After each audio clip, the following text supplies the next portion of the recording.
মৰমৰ ছাত্ৰ ছাত্ৰীসকল, তোমালোকে আগৰ ভিডিঅ'টোত বহুতে কমেণ্ট কৰি আছা জানিব বিচাৰিছা যে এইবাৰ এইচএছ স্কুটি তোমালোকক কোনসকল ষ্টুডেণ্টক দিব। আৰু তোমালোকে বহুত কৈছিলা যে কোনোবাই যদি ইঞ্জিনিয়াৰিং কৰিবলৈ যোৱা, কোনোবাই বা ITI কৰা বা এনেকুৱা ধৰণৰ বিভিন্ন, তোমালোকে যদি মাজতে ড্ৰপ দিয়া, তো তেওঁলোকে স্কুটি পাব নাপাব, স্কুটি পাবলৈ শতাংশটো কিমান লাগিব, 60 লাগিবনে, 75 লাগিবনে, 80 লাগিব, কোনসকলে পাবা, কেতিয়া দিব, কেতিয়া কি ওলাব, নটিচ ওলাইছে নেকি, যিহেতু ইয়াৰ ওপৰত বিভিন্ন ধৰণৰ ভিডিঅ' তোমালোকে চাবলৈ পাই আছা। ভিডিঅ'টো বহুত বেছি দীঘলীয়া নহয়, তোমালোকে গুৰুত্বপূৰ্ণ বুলি ভাবি ভিডিঅ'টো শেষলৈকে চাবা বুলি আশা কৰিছোঁ। শেষত তোমালোকৰ মন্তব্য কমেণ্টৰ জৰিয়তে জনাবা যে তোমালোকে কিমান শতাংশ নম্বৰ পাই পাছ কৰিলা বা এডমিশ্যন ক'ত কি কেনেদৰে ল'ম বুলি ভাবিছা। বাৰু যি কি নহওক, এইখিনি সকলোখিনি তোমালোকে কমেণ্টত লিখিবা আৰু ভাল পালে ভিডিঅ'টো লাইক এটা কৰি দিবা আৰু শ্বেয়াৰ কৰি দিবা বুলি আশা কৰিছোঁ।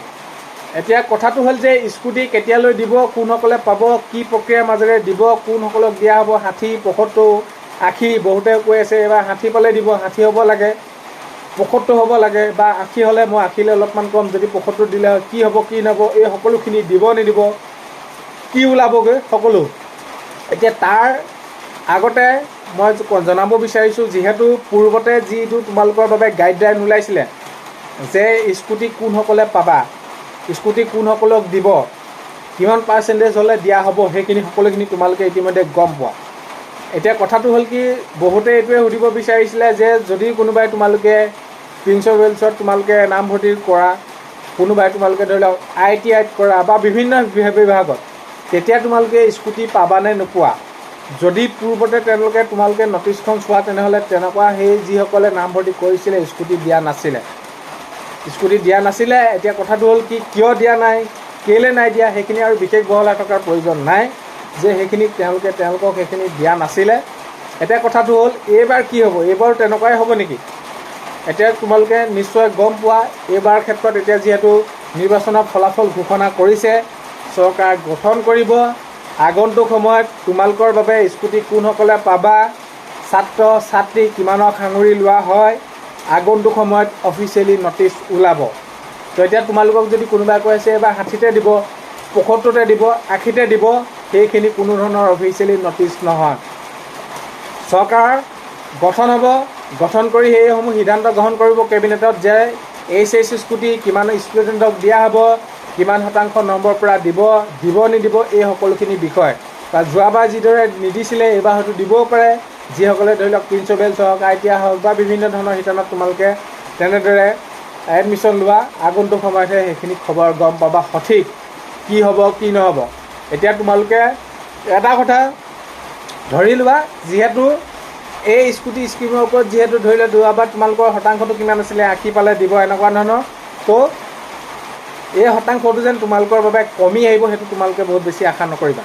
কমি হোৱাটো বহুত বেছি আশা কৰি লাভ নহ'ব, আশা কৰি লাভ নাই। তোমালোকে এটা কথা হয়, তোমালোকে এটা পৰীক্ষা এটা দিলা, তাৰ ফলাফল ভাল হ'ল, স্কুটি এখন পোৱা হ'লে, যিহেতু লগৰ কোনোবাই পাব, তেতিয়া কি হয়, মনত এটা আৰু উৎসাহ বাঢ়ে যে তোমালোকে শিক্ষাৰ ক্ষেত্ৰত আৰু একো ভালকৈ পঢ়িম বা এনেকুৱা ধৰণৰ হয়।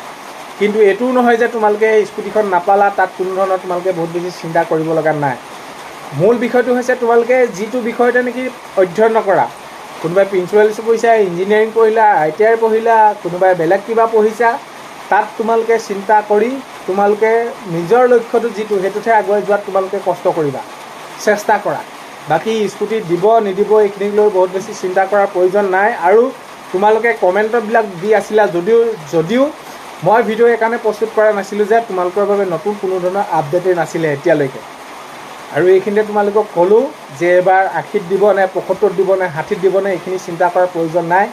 আগন্তুক সময়ত সেইসমূহ চৰকাৰে, শিক্ষা বিভাগে সকলোখিনি তেওঁলোকৰ নিজৰ মতে সকলো নিজৰ সময়ত সেইখিনি কামবিলাক কৰি যাব। এতিয়া কথাটো হ'ল কি, তোমালোকৰ মূল লক্ষ্য যে তোমালোকে ভালদৰে পঢ়িব লাগে, পঢ়াৰ ক্ষেত্ৰত তোমালোকে আগুৱাই যাব লাগে। কথাখিনি কৈছোঁ, এনেকুৱা লাগিব জানোৱে কথাখিনি কি বেবাই আছে, এনেকুৱা ধৰণৰ মূল কথাটো ক'ব লাগে, তেনেদৰে কমেণ্ট কৰা বহুত আছে। কিন্তু বহুত জনা বুলি বা বহুত জানি পিনি বুলি কথাবিলাক কোৱা নাই। কথাটো হ'ল কি, তোমালোকক ছাজেশ্যন এটা দিছোঁ, মোৰ অপিনিয়নটো জনাইছোঁ, মোৰ মতামতটো জনাইছোঁ তোমালোকক যে তোমালোকে কিটো কৰিলে ভাল হ'ব।